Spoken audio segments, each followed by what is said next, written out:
Last 5 seconds. Ready? Start.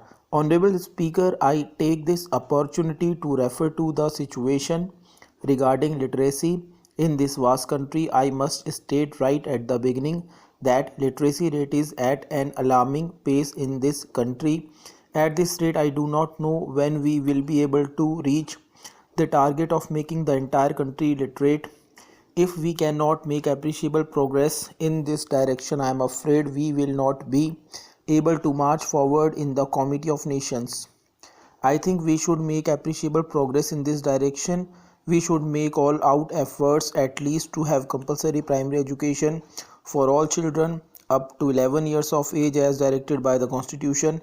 I do not wish to say that the government has not done anything in this regard. I would only like to suggest that the progress so far as in this regard has been very slow when it comes to implementing a massive program of compulsory primary education. Here, I would like to add that we must not spend too much money on buildings. I would advise the government to utilize the existing school buildings, have them improved, and if necessary, have 2 or 3 shifts in the same building. This would help in utilizing the same infrastructure to start with in this direction. In this regard, we should also employ the unemployed graduates or the unemployed educated people in the rural area and also in the towns to accelerate this program of compulsory primary education. Now I would like to give a stress on the moot point. There is an urgent need to have a complete overhauling of the educational system in this country. It is really a matter of regret that even after 6 decades of independence, we are still continuing with the same old system which was introduced and built up by the British to serve their own interests. I am amazed to find as to why not much attention has been paid so far by anybody to the necessity of overhauling the entire system. The other day, a question was posed to me as to what I would mean by overhauling. When I say overhauling, I mean overhauling in the matter of curriculum, in the matter of content of teaching, in the method of teaching, and also in the examination system. Now, it is not possible in the course of a discussion like this to go into details or put forth a scheme before the House.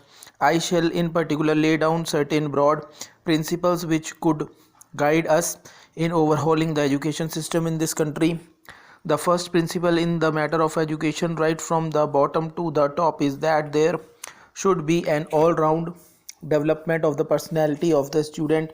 It will not be enough if we teach the student just to cram the textbooks, commit it to memory, and then vomit it in the examination hall while answering the questions.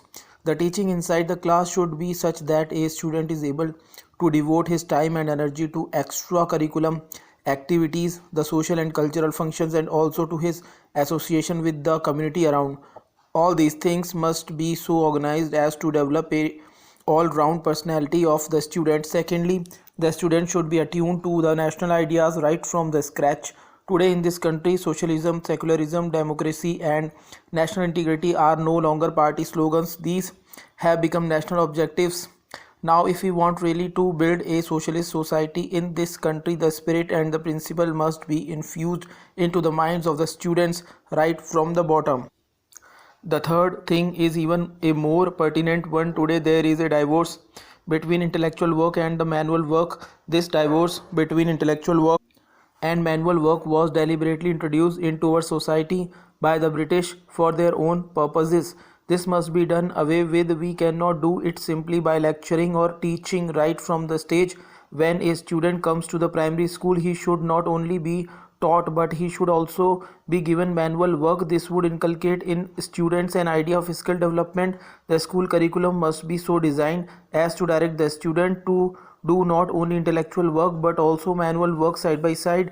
The kind of manual work will differ from stage to stage.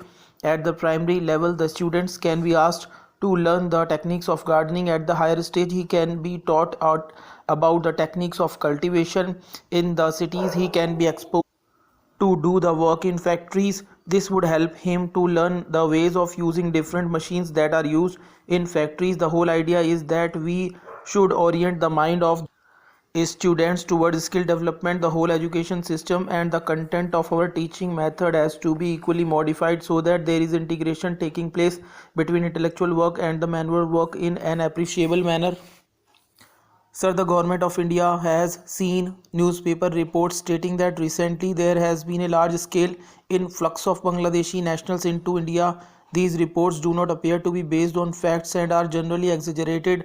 Ever since partition, there has been some migration of the erstwhile Pakistani and later Bangladeshi nationals into the neighboring states of India. Historically, also, there have been movement of population, particularly of some belonging to the same ethnic group living in this area. As the House is aware, there was a large scale influx of refugees into India during the liberation war in Bangladesh. Most of these refugees returned to their country after Bangladesh emerged as a sovereign national entity. Since then, Bangladeshi nationals who have been crossing over to India are either those who come with valid documents or those who enter illegally. Those who enter or stay in India illegally are not therefore treated as refugees. The Indo-Bangladesh border is more than 4,000 kilometers long, running through difficult terrains at a number of places. Despite the arrangement made by the government for preventing infiltration, it is impossible to put every stretch of this long border under surveillance and intercept each and every infiltrator. Moreover, a number of Bangladeshi nationals who come to India with valid travel documents do not return to their country and stay here illegally. It is difficult to trace these illegal migrants because, among others, they have a common ethnic origin. Stop.